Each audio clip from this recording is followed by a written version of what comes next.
ইফতার ও সেহরিতে দই চিড়ার এই মন মাতানো রেসিপি দিয়ে ছোট বড় সবার মন জয় করে নিতে পারবেন। বিসমিল্লাহির রহমানির রহিম। আসসালামু আলাইকুম। সুপ্রিয় দর্শক, আশা করি যে যেখানে আছেন আলহামদুলিল্লাহ আল্লাহ পাকের অশেষ রহমতে সবাই ভালো আছেন। আমি এবং আমার পরিবারের সবাই ভালো আছি। গুলুমুলু ফ্যামিলি কিচেন চ্যানেলের আজকের নতুন পর্বে আপনাদের সবাইকে জানাই অনেক অনেক স্বাগতম। আবহমান বাংলার খাদ্য সংস্কৃতিতে চিড়া দই একটি গুরুত্বপূর্ণ জায়গা দখল করে আছে।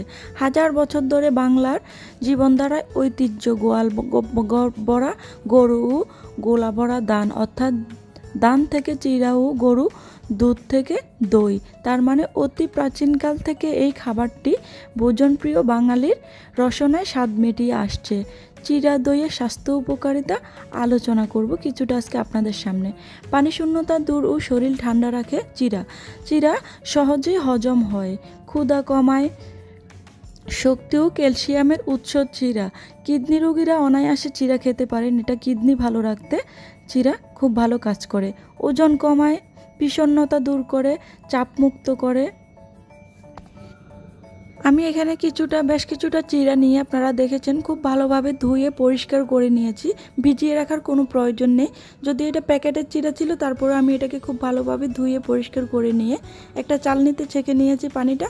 তারপর আমি এখানে আবারও একটা বাটিতে চিড়া নিয়ে নিয়েছি পরিমাণ মতো। এখন দিয়ে দিচ্ছি আমি দই। আপনারা চাইলে দই মিষ্টি দইও দিতে পারেন, আবার টক দইও ব্যবহার করতে পারেন।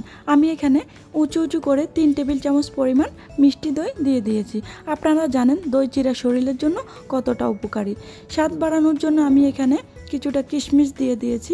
আপনারা আপনাদের পছন্দ মতো আম, পাকা আম, পেঁপে, আপেল যে কোনো ফ্রুটস দিয়ে এটাকে পরিবেশন করে খেতে পারেন। আমি এখানে কিছুটা খেজুর দিয়ে দিয়েছি, যেহেতু আমি আজকে এটা ইফতার অথবা সেহরিতে খাওয়ার জন্য তৈরি করে আপনাদের সঙ্গে শেয়ার করে দেখাচ্ছি। তা আপনারা অনায়াসে এটা তৈরি করে খেতে পারেন। স্বাস্থ্যের জন্য খুবই উপকারী, কোনো ক্ষতিকারক কিছু আমি এখানে ব্যবহার করিনি, সবই প্রাকৃতিক। আমি এখানে কলা ইউজ করেছি স্লাইস করে কেটে, ছোট ছোট 2টা কলা আমি স্লাইস করে কেটে দিয়েছি। চিনিটা আমি এখানে অ্যাভয়েড করতেছি, কারণ আপনারা চাইলে এখানে মধু ব্যবহার করতে পারেন। আমি এখানে মধু ব্যবহার করব। আমি চিনিটা আপনাদের দেখানোর সূত্রে চিনিটা দেখিয়ে দিয়েছি। আপনারা চাইলে এখানে চিনি নিজেদের স্বাদ মতো কমিয়ে বাড়িয়ে দিতে পারেন। আমি এখানে 2 টেবিল চামচ পরিমাণ মধু দিয়ে দেব। আমি এখানে চিনি ইউজ করিনি, আপনারা চাইলে চিনিটা এখানে ব্যবহার করতে পারেন। আপনারা এই খাবারটা সেহরিতে অথবা ইফতারেও খেতে পারেন। এটা খুব সহজে হজম করে। আপনারা সবাই জানেন দই চিড়া শরীরের জন্য কতটা উপকারী। তারপর ফ্রিজ থেকে ঠান্ডা পানি বের করে এখানে ব্যবহার করতে পারেন। আবার আপনারা চাইলে এখানে গরুর দুধ ব্যবহার করতে পারেন, জাল করে রাখা লিকুইড ঠান্ডা দুধ ব্যবহার করতে পারেন।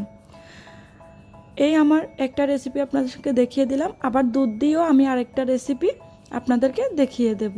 আমি এখানে গরুর দুধ ইউজ করিনি এজন্য যে ইফতারের সময় খালি পেটে অনেকেই দুধ খেতে পারে না, দুধ খেলে অ্যাসিডিটির সমস্যা হয়, তা আমি এখানে দুধটা এড়িয়ে গিয়েছি। আপনারা আরেকটি কাজ করতে পারেন, একটি গ্লাসে আবারও কিছুটা পরিমাণ চিড়া নিয়ে আবারও আমি যেভাবে তৈরি করেছি সেইভাবে নিতে পারেন। মধু দিতে পারেন অথবা চিনি দিতে পারেন, আপনাদের স্বাদ অনুযায়ী মিষ্টিটা কম বাড়িয়ে দিতে পারেন। আমি আবারও এখানে খেজুর, কিশমিশ, কলা এগুলো দিয়ে সাজিয়ে নেব। তারপর আমি দিয়ে দেব লিকুইড দুধ। আপনারা চাইলে দুধটা অ্যাভয়েড করতে পারেন, আবার চাইলে দিতেও পারেন। চিড়া আমাদের শরীরের জন্য কতটা উপকারী এটা আমরা সবাই জানি কম বেশি। এটা দিয়ে আপনারা চাইলে ইফতারের সময় প্রথম শরবত 1 গ্লাস খেয়ে আপনারা এই খাবারটা খেলে বেশ অনেকক্ষণ ধরে পেটটা ভরা ভরা থাকবে। খেজুর তো শরীরের জন্য কতটা উপকারী এটা আর বলার অপেক্ষা রাখে না। দই চিড়া দুটোই স্বাস্থ্যের জন্য খুবই উপকারী।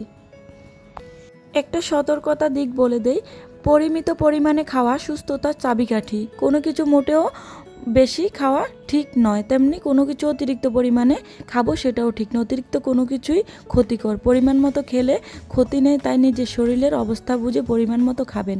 চিড়া খাওয়া উপকারিতা অনেক থাকলেও বেশি সতর্কতা এবং উচ্চ গ্লাইসেমিক সূচক সমৃদ্ধ খাবার হওয়ার ডায়াবেটিস থাকলে আপনার চিকিৎসকের পরামর্শ অনুযায়ী খাবেন। পুষ্টিবিদদের মতে চিড়ায় পটাশিয়াম ও সোডিয়াম কম থাকে, তাই কিডনি রোগীরা চিড়া খেতে পারেন।